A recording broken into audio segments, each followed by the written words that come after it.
Welcome everyone. Slap. No. Welcome everyone to Welcome. Heavy Revy TV. I'm your host, Brian Christian, and today I have with me my wonderful wife, Shauna Christian.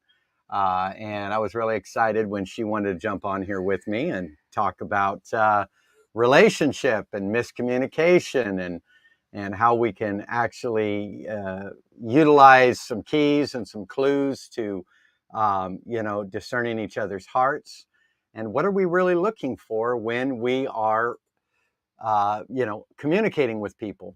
Obviously, we'll be utilizing a lot of our own personal success from marriage, but this can apply to any relationship you're in, whether it's just a stranger on the street, or your spouse, or a close friend. And so I really believe that this is going to be a good word for many of you today. And my wife's got a lot of wisdom in this area. So I truly believe you're going to be blessed. So welcome those that just came on, and please like and share. For those especially that are having problems being heard or feeling like they're not heard in a relationship, feeling invalidated in relationship and these types of things. Right. So honey, what are some keys? And let's set up a scenario here. When it comes to the perfect storm in an interaction, and what do we do when let's say let's use us as an example here. Do you have an example you'd like to use, or do you want me to start it out? You go ahead. Okay. So you notice I just asked her first. I didn't just run over her. I asked her what she wanted to do so that she knew she was included. You see, so there's key number one right there. Always prefer others, because you're secure enough in yourself and you don't need to be heard out of this lie of invalidation, because I'm already valid. Now I can communicate properly. And so let's say that I'm all upset, which I do get upset, and I'm the extrovert in the relationship. I'm the one that has to talk it out. And Shauna's the one that goes inward and she thinks it out. And she's a lot more quiet than I am. And sometimes when I'm trying to talk it out and she's not immediately responding to me, I feel like she doesn't care about what I'm talking about. And I'll be like, why aren't you hearing me? So what do you do in a situation like that when, especially for those introverts out there that have to think things through before they respond? How do you navigate dealing with an extrovert? I think definitely in the beginning, I didn't understand.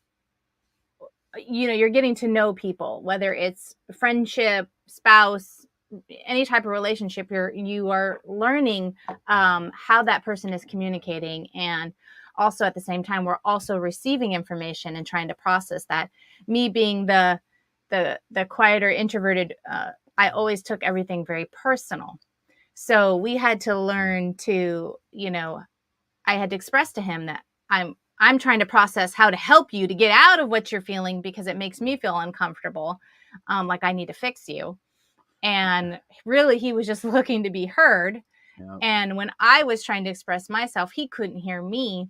And so we were going back and forth, trying to be heard and validated right where we were, but we couldn't, because we were just triggering each other all the time. And so when we weren't triggered, we were able to kind of process or set up situations to where, okay, the next time you just want to express yourself, can you just state that? Can you just communicate to me that, I just want to be heard. I just want to express myself. I don't need you to help me with this. And let's try that. And honestly, that really worked, because I was now in a different posture, a different headspace. The moment he said, I just want to be heard, I was like, oh my God, I can do that. I can just listen to somebody and be a support and be an encouragement. The moment I put my false expectations on myself to fix it, that's where we were getting into a lot of the arguments and miscommunication of just wanting to be heard. But in that specific situation, let's say if you were upset and you were trying to process it, me trying to shift you or redirect you, I wasn't validating or hearing what you were saying. And therefore, the feeling of not being heard was validated because I wasn't really hearing you. I was just trying to fix you. So in other words, it's really important. That's very good, by the way. It's very important to, and good morning, everyone. Hey, Danielle, everyone. Daryl, Royalty, Heather, Prince. It's good to see you guys. And I know there's many others on here. I think it's important what you said here about kind of like a preparation of communication. So, you know, we tend to just jump out thinking the other person can read our mind. And maybe we're going through something they're not aware of. Maybe we've just kind of kept it inside and they're just supposed to know how to respond. That's Right. the wrong posture. You know, we want to set the stage, and usually this takes, you know, moments of confrontation and striving. And once that's over, you're supposed to look at that and go, okay, this doesn't work. This isn't getting us anywhere. So when you're in a calm place and you can communicate, then you come up with, and we'll call it safe words, Right. words that you use to set up the next conversation. Okay, so in this case, it would be, you know what, honey, I'm feeling this. It's not about you. Yes. I just need to be able to share what's on my heart. And so, can you just hear me out? And I think that when we set ourselves up that way in a positive kind of reinforcement to where the other person knows that they're not being blamed for anything, that you're not upset with them, but that you're just trying to share what you're feeling. Right. And you say that ahead of time. And of course, you got to realize when you do that, you can't be subliminally making it about the other person neither. And I think that's easy to do as well. If you have resentment towards the person that you're communicating with, it's going to come out. That's all the other person is going to be hearing, whether you're saying it or not. We all all pick up on the sound behind the sound. Yes. So you could be saying one thing, but the other person is picking up the hidden stuff that you're not saying. So I think we all need to be aware of that as well. And I think that's where, again, learning to figure out how people communicate and what's going to work best for both of you guys in this. And also we talked about this, like understanding the purpose even behind communicating. Yes. If you are trying to communicate because you only want to be heard or validated, then you need to communicate that. Yes. If you are communicating because you want to connect with the other person and you want to work as a team or whatever it is, that also needs to be communicated. Yes. But it's also very vulnerable to say that, because what if the other person may not feel the same way as you or is offended that you say that, well, I want to connect with you, and they're like, oh my God, you don't feel connected, and you know, the way that the mind works. But there are so many times we are trying to communicate and there are so many hidden expectations hidden in our communication. We think, well, if you love me and I'm communicating with you what I like, what I don't like, then if you love me, you are going to change and you're going to now do everything I've communicated for you to do. Yeah, that ain't going to work. That doesn't work. Has it worked for anybody yet? Please No. tell me, because it sure as heck didn't work for me, and it didn't work for him. Nope. And so I think we then have to be honest with ourselves where we have those expectations. And a lot of times we don't think it's expectations. We think it just should be. This is common sense. This is what love looks like. Yeah. But everybody is bringing their own journey into the relationship. Everybody's bringing their own journey into their perceptions of what things should look like or do look like. And so in our communication, it has to be open to really be about love and connection, not so much about fixing people, getting people to do what we want so that we can be comfortable or feel better. It needs to be about love and connection. Yeah, it's really important that, and I don't think there isn't anybody that started out this way, because a lot of the understanding that we're getting today about how the mind works, emotion, how to communicate, we didn't necessarily have. And so when we begin a relationship, we're usually looking to fulfill ourselves through someone else, and or to comfort what we think is lacking in ourselves through another person. And of course, that is a perfect recipe for disaster, because it's only going to create a codependent relationship in which we are stalking one another, controlling one another, projecting on one another. And so, we really need to understand that, it's within our own sense of feeling complete and whole that we can now connect with another and build relationship from that posture, rather than trying to get the person in your life to make you whole. Right. I think once we can kind of realize that nobody can add one thing to who you already are.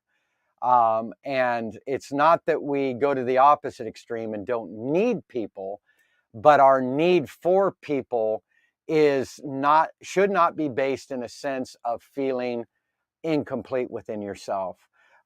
We definitely need to understand that we can mirror back and forth. Like when Shauna and I got together, neither one of us were complete within ourselves, in the sense of we hadn't loved ourselves or fully received ourselves. And so we depended on the other person to kind of fill in the gap there. And of course, that caused strife.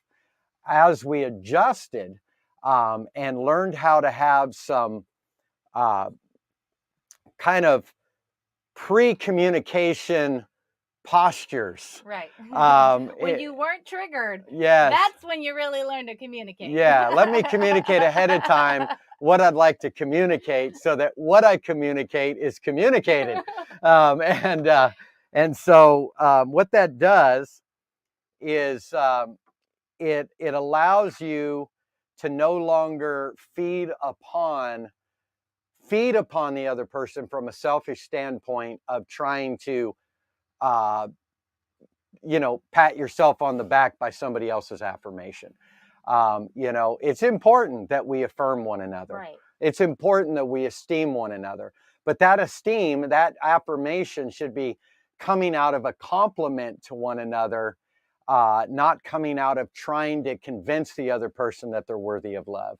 I think the more we try to convince each other out of that inadequacy, the more we are going to have that backlash. We're going to only be sustained when that other person is building us up. And the moment they have any type of constructive criticism, or, hey, I've been wounded, you said this and it kind of hurt me, and can we talk about that? Your whole world crumbles, because it's based on what the other person thinks about you, rather than what you need to be thinking about yourself when it comes to positive attributes of who you are. Do you want to respond to any of that? I think it's, in the beginning of it, it felt like we were failing and almost performing, because it's not familiar. I think we become familiar in our reactions instead of the opposite of reacting and learning to respond, and responding out of a place of peace.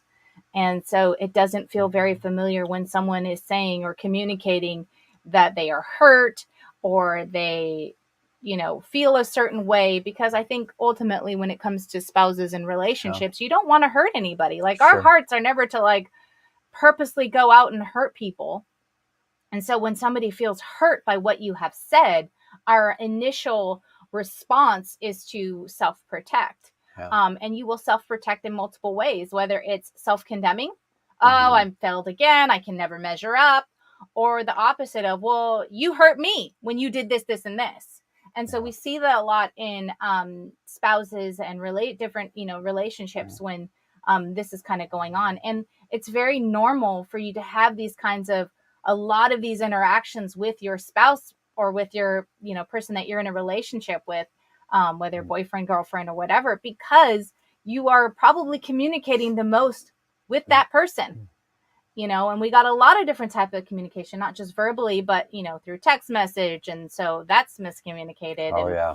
And, you know, whether you're living with that person or not, you have body language being expressed. And so you have a lot of ways in which this can be miscommunicated. Yes. And so did you want to read what Danielle put? Because that was really good. Yeah, let me read what Danielle put. I don't know if I can fit it on the screen here.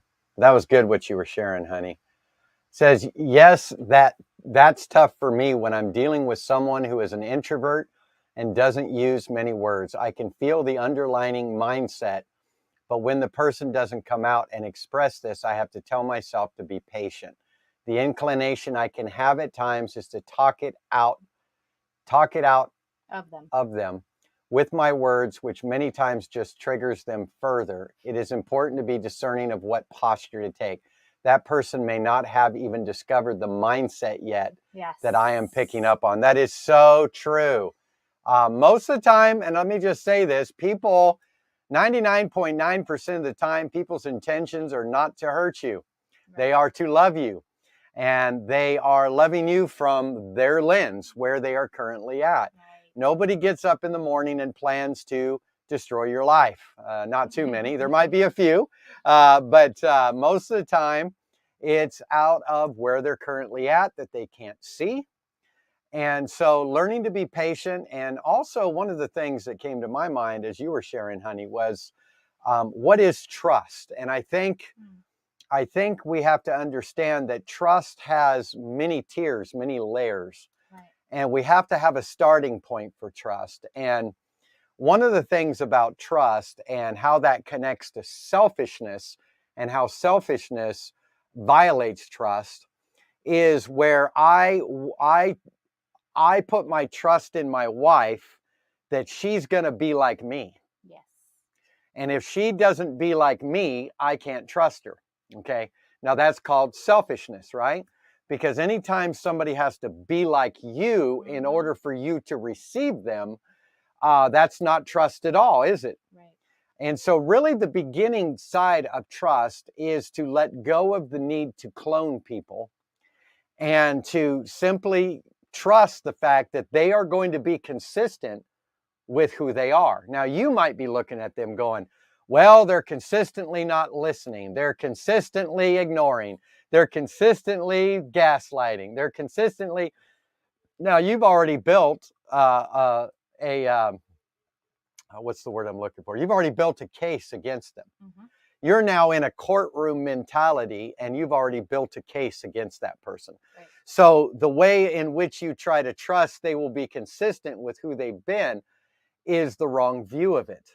What you need to be able to do is get beyond the judgments, get beyond the surface conversation and get into what is driving them behind the surface conversation. Mm-hmm.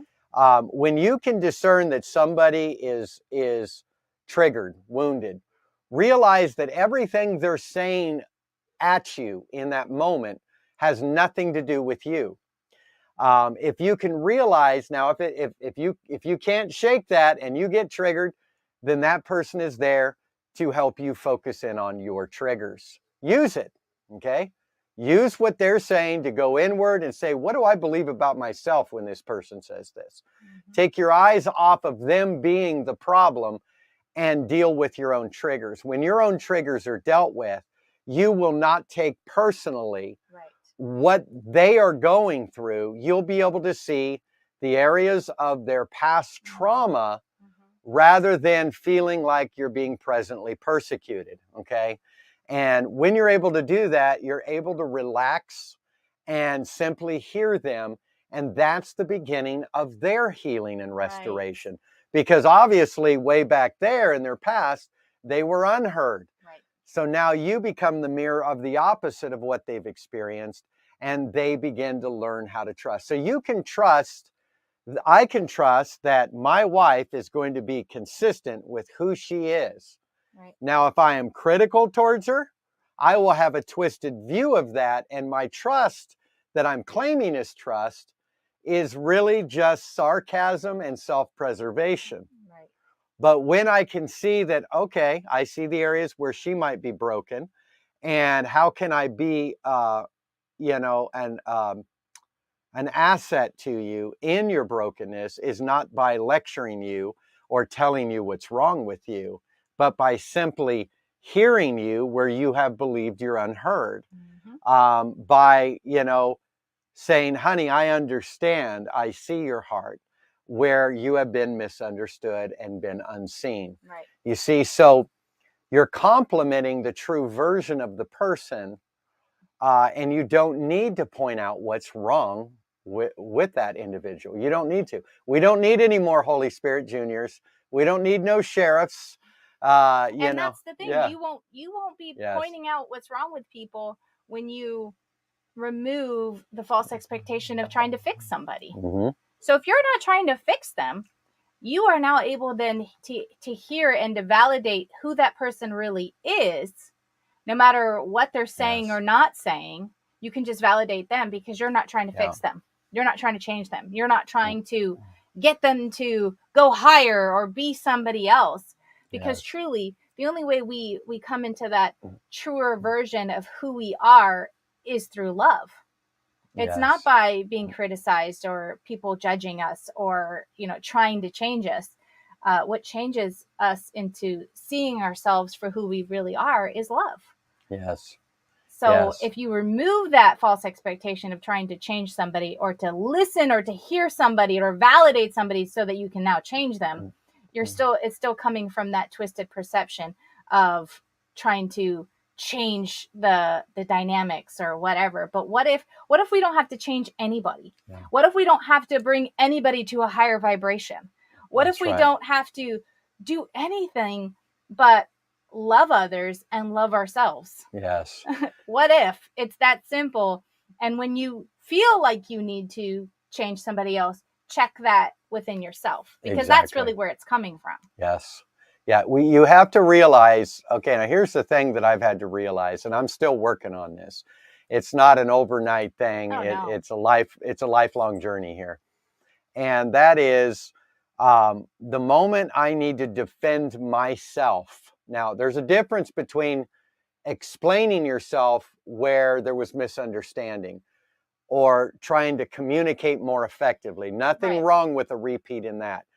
But if I am constantly defending myself, I have to realize I don't know who I am in that moment. If I can stand on the fact of having no excuse, no excuses here for myself that justifies me needing to continue to defend myself, but instead I am like, all right, I don't know myself right here because I'm defending myself. If I can just make that statement, I will stop trying to prove myself to the other person or become superior to them in the way in which I'm communicating. Yep. And there are different ways that we can kind of communicate. And so we're going to kind of give you a couple different ways that can help you, just some basic postures that will help you get started with this. One of them is, we call it fast food talk. I don't know if how many of you have ever heard of fast food talk, but let's say you're going through the drive-through and you order a Coke, a small fry, and a cheeseburger. What does the lady or the gentleman taking your order say after you've said your order? They read it back to you. So that's a Coke, a small fry, and a cheeseburger, correct? And you say yes. How many times have they got it wrong? And you say no. And then you repeat it again, and then they repeat it back.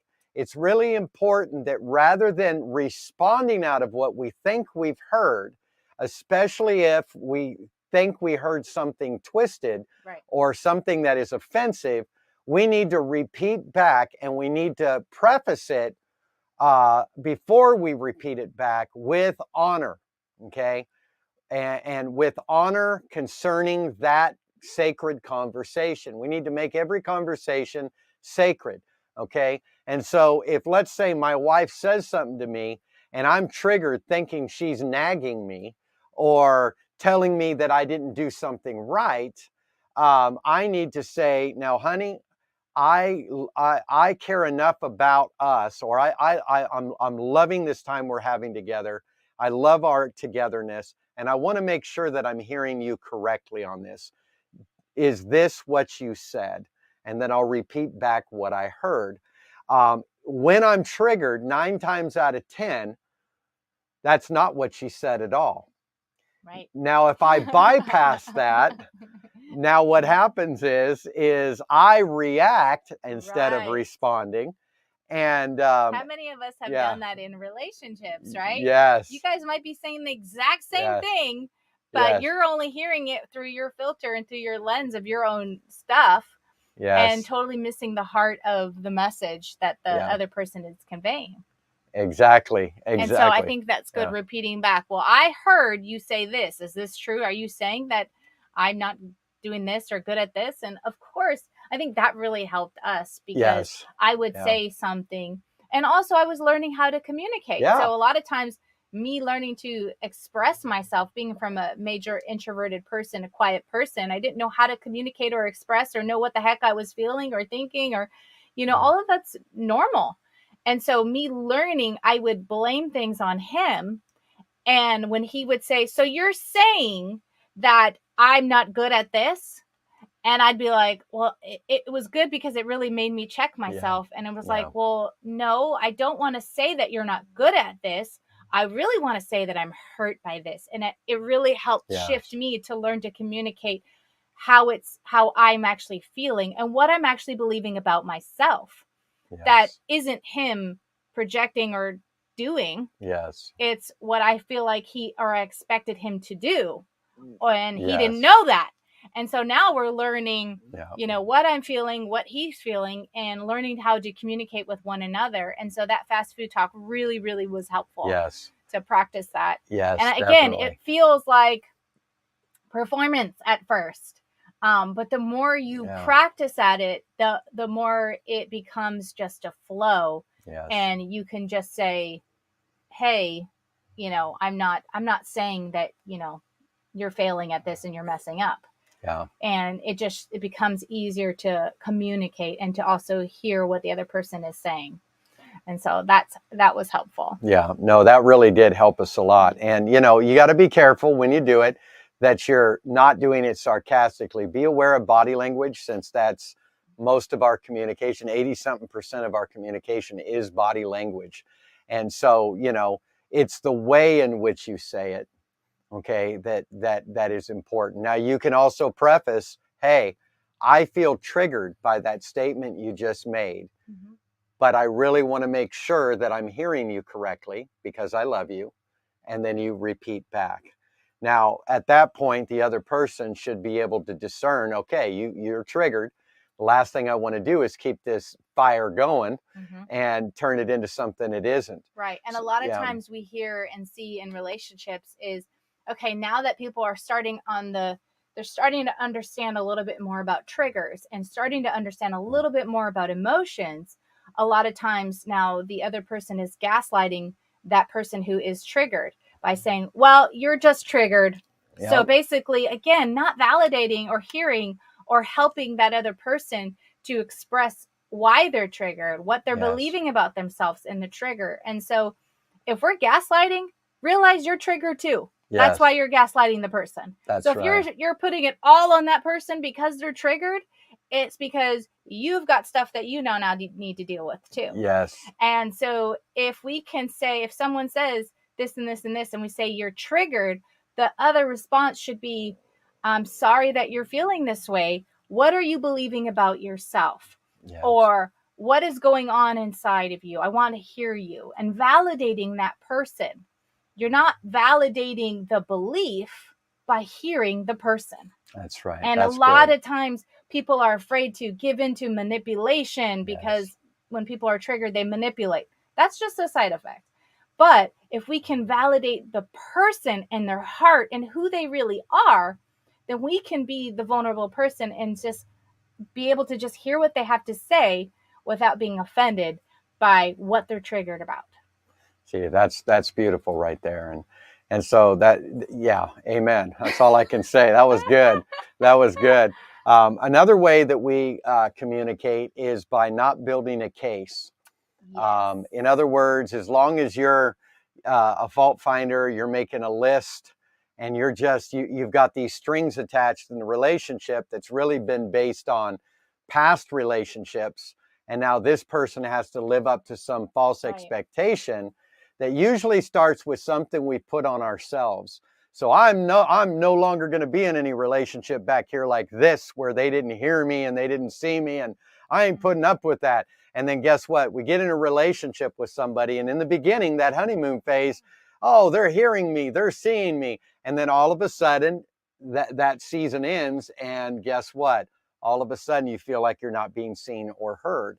And so now you're going to punish this person for what the people in the past did to you. You know, you're going to bleed on those who didn't cut you. Okay. And so what you're going to do is build a case against them.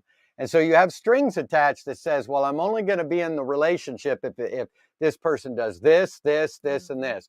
So you're constantly watching to see if they will measure up to your standard. Okay. And that's where we build cases. Okay. Yeah. So we don't want to build cases against one another. What we want to do is we want to share what we're feeling without putting it on the other person. Why? Because the other person can't do anything to you that you don't already have. All they can do is expose the woundedness, the pain, and all of this. So really clear from the get-go, your present situation is never the source and origin of your pain. It is always an echo of the past. The mind works on association of where it's been, not where it's at, and it's pulling from past experiences that are similar where there has been woundedness and trauma. And so all the person in the present can do is pull the covers off. So if you can make that a foundational perspective, you will then be able to, instead of building a case against somebody, you will be able to take what they're saying that is uncovering some belief systems in you, and from that place, be able to communicate effectively and say, hey, look, you know, it did really hurt when you said this or did this, but let me share what I've been feeling about myself when this happened. And you're making it about you. You know, if you're the only one fighting with you and not with them, in the sense of exposing yourself, it will also disarm the miscommunication. And the person that said those things will most likely, unless they're truly majorly narcissistic, they will most likely feel like, oh, wow, that was not my intention. And there will be compassion. Okay. And they will realize, wow, you know, I can't be upset with this person. This person is being honest with themselves. And it's going to challenge the other person to be honest with themselves as well. Did you want to add to that? Yeah, I think that's the effective way to communicate. We also hear a lot, and I've done it myself, is we talk about being vulnerable in communication. And so I would say, well, I'm being vulnerable by telling Brian all the things that he is doing that is making me upset. That's not vulnerability. The true way to communicate effectively and to be vulnerable is to say, wow, when you said that to me, I realized I'm feeling this way. I'm believing these things about myself. That's true vulnerability. That's true communication, because you're making it about you. The moment I'm trying to communicate with Brian, but yet trying to change him, see how I didn't know that I was doing that, but I was trying to make myself feel better so that I wouldn't feel bad. He now needs to change so that I can feel better. But the true reality is, it doesn't matter what someone says or doesn't say. You can have complete peace about you. And then it doesn't matter what somebody else does or doesn't do. And so when we deal with relationships or just people who are dealing with triggers, it's like I say, this is where the power is. The power is within yourself and how you view yourself. That's what it always comes down to. When you are triggered, it's going to come down to how you view yourself. And it doesn't matter what the other person is not doing or is doing. If you can make it about you, and I know for some people that really is triggering as well, because it's like, well, what if I'm always self-reflecting and I'm trying to change myself and I'm trying to heal myself, but my spouse isn't? When are they going to start to take care of themselves? And that's still coming from a trigger perception. Because it doesn't really matter if they ever change or not change. If you can find peace within yourself and who the Father says you are, Yes. That's where it matters. Then it doesn't matter what people are saying or doing around you. Like truly, you can not be unoffendable with other people. I think that's really important that we understand that, through this process, where do we start? Well, we're going to start in the trigger, aren't we? We're going to start by miscommunication. But guess what this does? See, we got to understand that sometimes what we're feeling we can't put into words like we want to. So we have to be able to have grace for one another, realizing that it is not, uh, you know, a perfect system of communication here. And if we can realize that the person that's talking to us is trying to communicate what they feel, but they might not have the words for it, can we have grace for them to communicate it at maybe a couple of different ways before we conclude who they are and who they're not? And I think once we understand, kind of falling off my seat here, once we understand that, oh, she's trying to communicate. And I always tell people, go back to the time when you first met, when you first connected, and when you first believed in each other. And there was no track record or handwriting against us, right? And so that mentality where you expected the best from the person is you in your true version seeing the true person. Okay, that's why all relationships start out good. But what happens is as you journey into the relationship, what's really going on under the surface is love now begins to uphold one another in each other's brokenness. But if we're not aware of that, we think the person has changed. They're no longer being this. They're no longer doing this. They're no longer measuring up to my standard.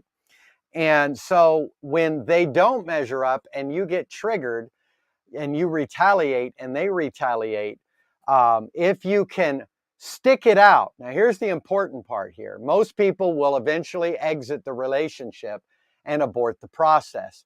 You're going to strive. There is no way around it. You're going to strive. So if you think you're going to skip this process, there's no way to get to the places we're telling you to get to except by miscommunication. Right. Okay. So it's the posture and the heart in the midst of miscommunicating of what are you really looking for? What are you expecting? If I expect the person to always hate me and don't love me and I'm just going to throw a fit, that's giving me an excuse to exit the relationship. But if in the midst of miscommunication, I'm thinking to myself, well, this is actually happening because we're learning how to communicate, how to navigate, how to discern one another, where the other person is coming from. Right. And I take that posture in the confrontation, you will learn how to communicate and you will come out of it. Because there's really no such thing as failure. Failure is part of your success. Okay. And so it's learning. And these are lessons learned. So don't take all these things as a threat. Take them as an opportunity to go deeper into learning how to know yourself and know the person in your life. This is so important in the way in which we communicate. Yeah, I like to share this example of at me and my job when I was working. Yeah. I was a lead teacher, and I had at times different substitutes or other teachers coming underneath me to work alongside me, and it was my job to kind of be the example and train and build up and encourage and all of that stuff. When I really had to learn, I learned about myself that when I had my original team, we all kind of flowed the same way, where we didn't have to plan as much. We all just kind of were flowed, and we knew what the other person needed, and we all just kind of stepped in. And it was interesting when the season changed, and now I was the lead teacher, and I now have people under me that don't have the same experience as me or the same experience as the other people I was working with. I didn't realize that I had a false expectation on these teachers to just flow like I flowed. And I was getting frustrated and I was drained. I was tired. I was exhausted. And I sat down with my director, who was amazing. And she said to me, I said, I'm just frustrated because it's just common sense. they should just know this. And she looked at me and kind of smiled and chuckled. And she's like, Shauna, not everyone has your common sense. Yeah. And it really hit me where I Yeah. didn't realize I had put this false expectation for everyone to kind of flow like me. And that's why I was exhausted and frustrated and tired and overworked. And because I was trying to have this other, I just put this expectation on everyone else to just flow like me. And she said, true communication is communicating to them where they are so they can understand.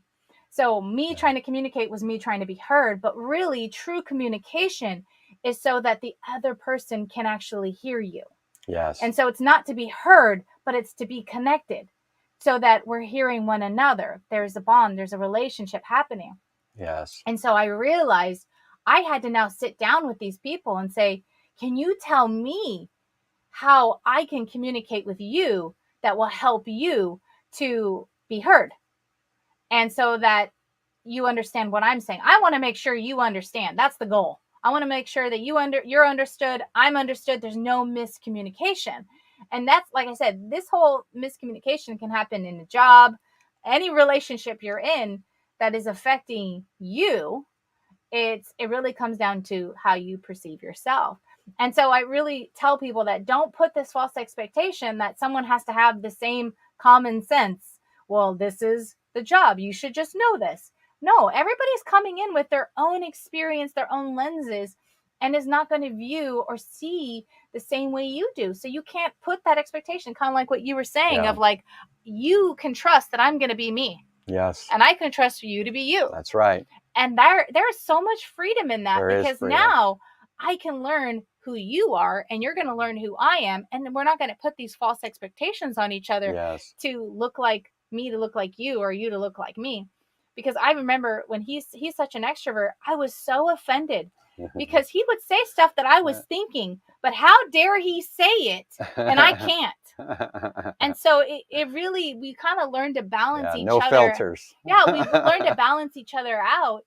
And I learned to be more verbal and expressive. And at first it was very just blah, blah, blah, Yeah. and didn't have no fruit in it. But the fact that I was learning to be expressive was good. Yes. And he was able to take it. And so, because before that, it was like I would just shut down. And so then I learned to communicate what it is I was actually feeling and thinking, and not just shut down. Yes. So it does come in layers and different, processes. But again, it goes down to expectations. Danielle, any thoughts on identifying false expectations? Yeah, let me put that up there for everybody to see. That's a good one. And yes, false expectations begin with yourself. These are false expectations. But they look like it's the other person's job. Yeah. Oh, yeah. It looks like it's the other person's job. Wherever we have a false expectation is where we're insecure in ourselves. We're still trying to measure up. And so if we can identify that when somebody doesn't measure up to our expectation, it is pointing at where you believe you have a deficit within yourself, where you have not measured up. And so using the mirror effect is really important. To use the person in your life, if it's your spouse, as a mirror to mirror back to you. And this kind of also goes with the diversity that Shauna was talking about earlier, where, it's okay if somebody else has different common sense than you, or that they might be completely opposite to you. When it's not okay for somebody to be different than you, and that's also connected with expectations. Most of our expectations is where we have made an inner vow to ourselves to be something greater than what we truly believe about ourselves, that we're now avoiding so that we don't have to think about what we really believe about ourselves. And so we put this facade out here to repress beliefs about ourselves that are negative. We will now project those on everybody needs to be like this. And that's an extreme thing, right? And so wherever I can love myself, wherever I've accepted myself, and wherever I truly know myself, I can actually complement the diversity of the opposite of what I am in someone else. There is no expectation false expectation, there's only an expectancy of receptivity. Okay.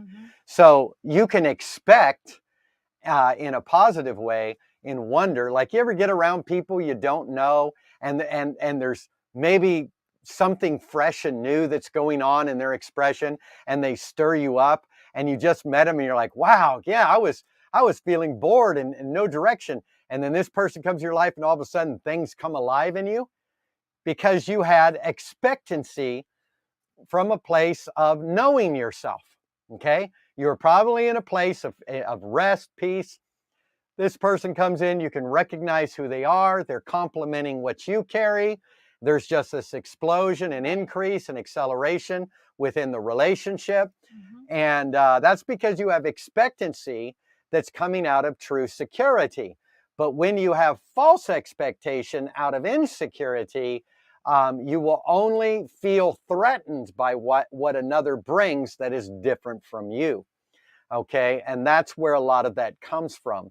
And so again, it comes down to embracing our own selves, embracing lies we believed, and transmuting that into the truth of who we are by using the communication as the catalyst to go deeper within ourselves. So to answer Danielle's question of how do you know it's a false expectation? Well, when you are kind of like that little example that you gave of with you and Jim, it's like, he keeps bringing this up. He needs to stop doing that. So to get someone to stop doing something is a false expectation. That if he stops doing it, then I will feel better. That's a false expectation. So if we need someone to do something or not do something for us is a false expectation.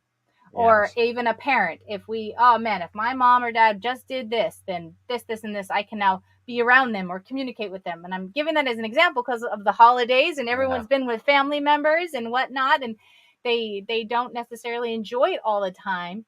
But again, it's because we're coming into those conversations and relationships with expectations. Yes. I want to have a great time. So if my mom just didn't say this, then I would feel better. Yeah. Well, what if you just felt good, whether she said something or didn't say something? Yes. What if just because your dad made a joke and blah, blah, blah, you have to take it personal? Yes. You know what I'm saying? And so again, I think the more we have that inner talk with ourselves of what we're feeling and realizing why we're feeling it, it's because somewhere someone didn't measure up to what you wanted or what you expected or what you thought you needed. Daryl had a really good question going up a little bit. Up more? All right. Right there. Let's put this one This up. is a really good question. And again, because it's relative to everyone. Other than your spouse, how do you be that open, vulnerable to others who trigger? Everyone can't. Doesn't want to handle how you feel. You want to go ahead and answer that one? Yeah, I think you're right. Not everyone can handle what you're saying. And again, it's why you need to communicate. So let's say it's at your job and you are feeling a certain way. If you can first deal with what it is you're feeling and what you're believing about yourself, and let's say there is injustice happening at your job, you first have to deal with your trigger before you can communicate effectively to someone else at your job. And again, why are we communicating? Is it just to get that person to change? Then we're back into that false expectation. But if it's to communicate, to bring awareness of what is not really being seen, then so be it. But if we expect to communicate and have somebody else change, then I think you're putting yourself in a situation that could be false expectation. Mm-hmm. We would hope that our work environment would be supportive, encouraging, and all, but we're dealing with people here as leaders. And if they haven't dealt with themselves or who they are as like how I express myself as a leader, I was not a very good leader because I was expecting everyone to be like me. And I wasn't able to hear what my other teachers were saying because I was feeling triggered by what they were saying. And so again, it's dealing with within. But what do you think about that? Well, I think, not everyone can handle how you feel. True. And they're not supposed to. Depending on the level of relationship that you're in, especially in the workplace, it might not be the right thing to do to bear everything of what you feel. You're going to have to meet people where they're at in their capacity to receive. Right. And so being able to discern their capacity to receive is vitally important, because if we're just have our heart, on our shoulder all the time, with everybody, we're going to be really wounded people, aren't we? And it's usually woundedness in the first place, that we're wearing our heart on our shoulder with everybody. We need to use wisdom on who can handle what, and who we're actually sent to have a relationship with. And so I think what my wife said and what I just said makes a little bit more sense there.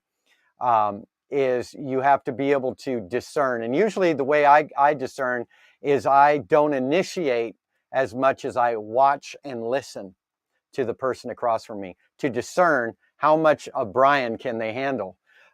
Some people can handle some more Brian. Some people can handle only a little bit of Brian. Okay. And my wife knows that. And she also helps to regulate me when it comes to, hey, I don't think that person can handle all of you right now, and so I say, well, what do you think they can handle? Now, if I get offended at that, well, they should just be able to handle everything of Brian. Well, guess what? Brian's still trying to prove himself to himself. And so that becomes another point in which we go within. Right. All right. I wanted to also bring up royalties here because this one was really good as well. What if you know what you lack and you aren't really connecting to this person because of that? What if they actually can help you? And so you look to them for that help, but then they pull away. Does that still mean I have expectations if I thought the help would be provided? Yes. Now, of course, if they're constantly there for you and this is the first time they pulled away, they might be going through something. Okay. So give them some grace until they're able to be consistent with what's been previously consistent. Right. But if they have consistently pulled away, then you should not expect them to obviously be there for you in that moment.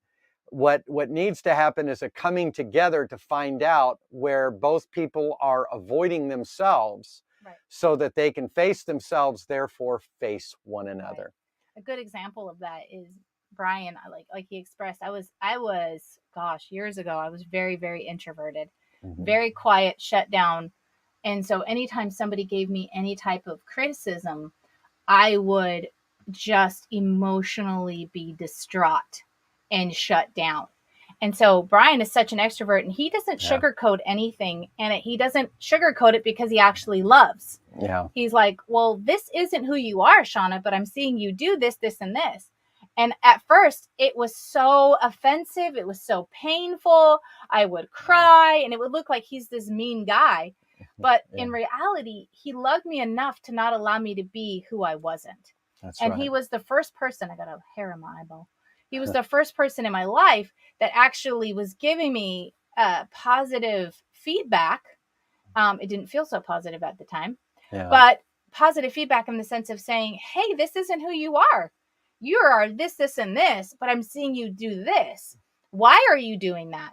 And it was so offensive to my natural response of, I'm just going to shut down. I'm a failure. I can't measure up. I just give up. Why even be here? All of these thoughts we go through. But if we can see that love also is not wanting you to be who you're not.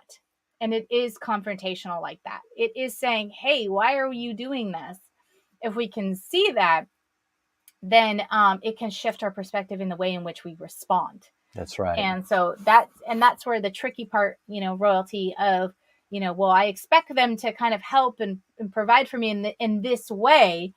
I had expectations that if he loves me, all he's ever going to say is positive and affirming things. And he's just going to be this way, like in a Hallmark movie. Let's be real, folks. We don't live in Hallmark. That's right. Okay. It isn't real to just have roses and butterflies all the time. I don't know about you, but I haven't experienced it all the time. And actually, love also hurts in the way in which it's confronting those mindsets and it's really what you believed about, yourself. Mm-hmm. So I believed I was a failure. And so him telling me, hey, why are you doing this? I was hearing you're a failure, but he was saying, this isn't who you are. Why are you responding this way? Yes. Why are you having this meltdown right now? What's really going on? And it really helped me and encouraged me to not feed the trigger that I was used to, but to actually go deeper into why I was responding that way. Oh, I believe I'm already a failure. Yep. And so that's where we learn to really communicate that he wasn't calling me a failure. I No. heard I'm a failure, Yep. and I just assumed he was the one making me feel this way. Yeah. And so love and false expectations are always there. We just don't know it until you begin to go inward and start to process what it is you're feeling, what you're believing about yourself. Yes. And all of those little intricate little pieces. But it always looks like it's the other person, whether it's your boss, whether it's a parent, a sibling, a cousin, don't matter. It's always going to look like it's the other person. If they would just change, I could be happy. Yeah, that's I a could lie. be at peace. That is a lie. That's a total lie. Yes. Yeah, it's everything she just said is really important because, when we would have these conversations, because my wife does not like confrontation, and me, I've learned. I used to run from confrontation years ago until I couldn't run anymore, and then I feel comfortable with confrontation now. I feel secure in confronting, hopefully in a healthy way, obviously. But in that, it's good to preface that if your relationship is deep enough, you've worked through some things to where you can communicate at a deeper level. See, what happens is we get caught on the domestic side of life. You didn't put away the laundry. You didn't take out the garbage. You haven't, I'm the one doing all the cooking or whatever. If we keep it at that level, we'll never get to the actual source and origin of our pain. We'll never get to the why behind the what. Okay. All of these surface things we fight about are not even the issue. Okay. They're there to point to a deeper perspective about yourself, about how you perceive you. If you can get past the surface fight and realize, for instance, if the person in your life is not responding to you when you expect them to be there for you, have you considered that they're locked up within themselves and that it has nothing to do with a lack of desire to be there for you, but that they're stuck not knowing how to do it or a fear of doing it wrong? And so can we step out? Can we, make ourselves available for others to find their way into communicating to us, even in our own need, in our own brokenness? And so, because here's the thing, whenever I have an issue with somebody else, okay, now there's nothing wrong. And again, this is not to take away accountability. We do have accountability. People can be rude to you, and you have a right to be honored, respected, and you have a voice. Right. And you have the right to put up healthy boundaries. And you have the right to say, no, you're not crossing this line.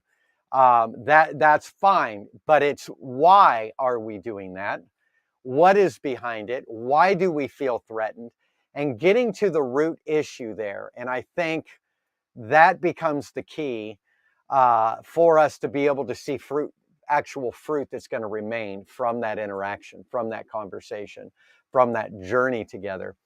For Shauna and I, we're going on, well, it's not the end of the year yet, but close. In 2023, it'll be 15 years that we've been married.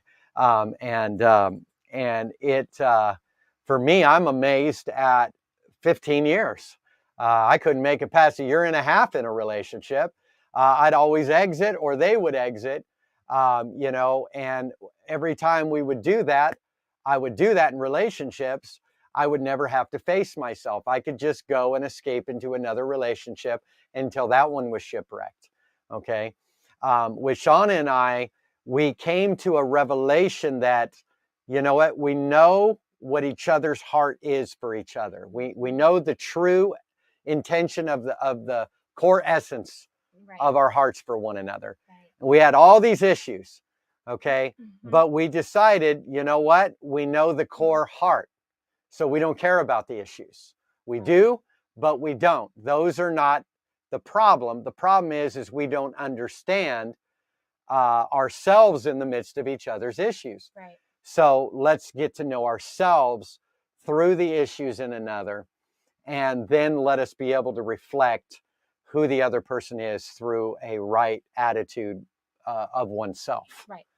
And I think that became a key for us. Now, do we still argue? Sure, we argue.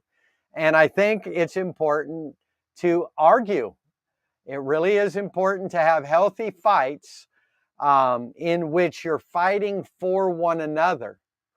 Okay, you might not agree with what your spouse or your friend agrees with, but you can agree for each other to go higher in your true identity in the midst of that fight.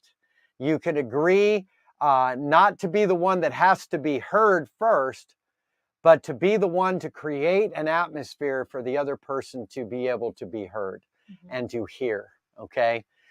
So, if you're going to compete in who's going to be the one to set the atmosphere for the other one to be heard. Okay.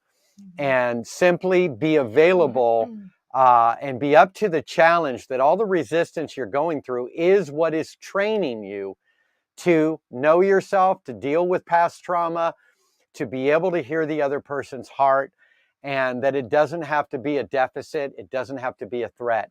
It can be a training ground. And so, being able to realize, you know what, I remember when I saw my wife's heart. She remembers when she said, I see you and I see who you are, Brian. When I was in my brokenness that first year of being married, and I was subconsciously pushing her away, trying to get her to leave me. Sabotage. Because I didn't believe I was worthy to be loved. And I want to tell you, some of the sabotage in relationships, one of the biggest ones, is where somebody isn't loving you right. There is a lie that you don't believe you're worthy to be loved, and it's being turned over, flipped upside down, and projected because you don't want to face that pain. Okay? You have to face your pain. And so you can see these clues by flipping it around. So when you feel like the other person doesn't love you or isn't considerate of you, I want you to go inward and think about, what does that feel like? Well, I feel unloved. Guess what that lie is? It ain't coming from that person. It's coming from a core belief you've adopted way back here, because that's how the mind works. So realize that your projection and accusation and false expectation on that other person is really you choosing not to face the pain of what you've believed about yourself. If you can do that, and you can train your mind to consider that every time you have strife or misunderstanding, you're going to be able to use that whole argument to actually renew your own mind and to actually bear good fruit through it. Yes. Amen. Amen. Amen. You got anything else? No, that was All right. good. All right. Well, I think that's about all we were going to share with you guys, and thank you, Andrea. We do make a good team, and yes, Danielle, you are on our team as well, and we just appreciate you guys. And royalty. Before we go, let me just share, put this up. Where you said, I also want to add that it's important to stay out of the victim mentality, especially when met with trigger after trigger. Because like Brian said, it's not happening to us, it's happening in us. Although sometimes do happen to us all. That's a beautiful statement. That is the truth. Yes. And it isn't happening to us, it's happening in us. And no matter what happens to us, when we have cleared what happens in us, we can actually help others to go inward and to shift their minds as well. And so that's beautiful, royalty. That was well said. And you guys are amazing. Yes. And Can I say something else? Yes, please. So before we even came on this morning, we were like, yeah, let's do a video together. And but we wasn't sure what we wanted to talk about. Is there anything that you guys have questions about and want to know more about? Put it in the comments, or I don't know. Yeah, put it in the comments. Put it in the comments. We'll check it later today. Yeah, maybe we can do another video of different topics and talk about it with everybody, and just engage and just have conversation, because it's not about us coming on here and telling you what's right or what's wrong. Or, yeah, we can do we can do a questions and answers. It's really Q&A. just about us sharing our experience and what we've journeyed through, what we're seeing in other people and whatnot. And I think it's so good to help with the awareness, because what you're not aware of, you're not accountable to. That's right. And so once you become aware of it, boom, your eyes are open, and now you begin to see things that you couldn't see before. And so I think when we have these topics and conversations, it helps us to become more aware. Danielle says, next topic. What posture to take when you're exhausted with going within and exploring triggers? Well, now you got to ask yourself, what does it feel like to keep going within and not see results?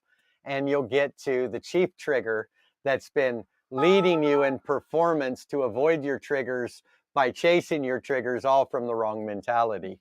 And so, yeah. But no, we could just everybody put your topic up there that you would like to discuss.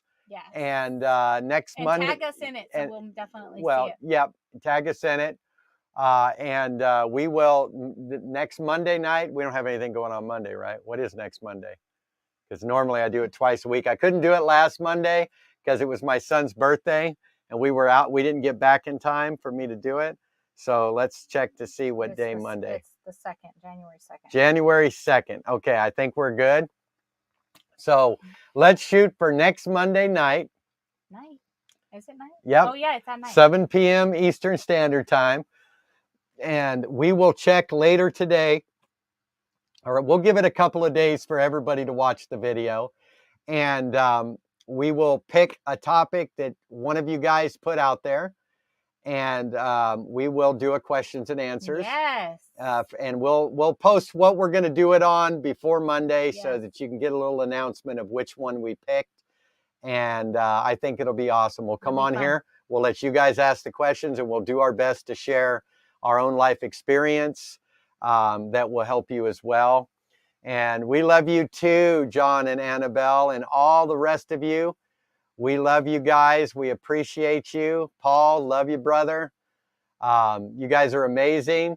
And we look forward to seeing y'all Monday in the new year. So you guys have a happy new year. Don't get too drunk. And don't make false expectations on your New Year's resolutions.